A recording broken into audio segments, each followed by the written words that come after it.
இன்றைக்கு ஸ்பெஷல் வேர்க்கடலை சட்னி. இந்த வேர்க்கடலை சட்னியை பிள்ளைங்களுக்கு கொடுங்க. கொஞ்சம் ஸ்வீட்டாக இருக்கும், பிள்ளைங்க விரும்பி சாப்பிடும். இதுக்கு இது எப்படி செஞ்சோன்றதை நான் உங்களுக்கு காட்டுறேன்.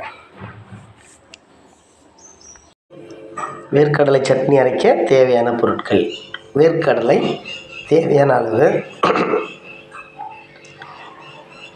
பச்சை மிளகாய் போட்டுக்கலாம். நான் வரமிளகாய் சேர்த்துருக்கேன். வரமிளகாய் ஒரு 4-5.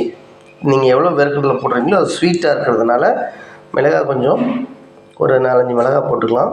பூண்டு ஒரு 2 பல் அல்லது 3 பல், இஞ்சி கொஞ்சம் தேவையான அளவு, உப்பு தேவையான அளவு, தண்ணி ஊற்றி அரைச்சி தாளித்து நீங்கள் கொடுக்கும்போது இந்த பொட்டுக்கடலை சட்னி எப்படி இருக்குமோ அதே போல் வேர்க்கடலை சட்னி கொஞ்சம் ஸ்வீட்டாக இருக்கும், சூப்பராக இருக்கும். குழந்தைங்க விரும்பி சாப்பிடும்.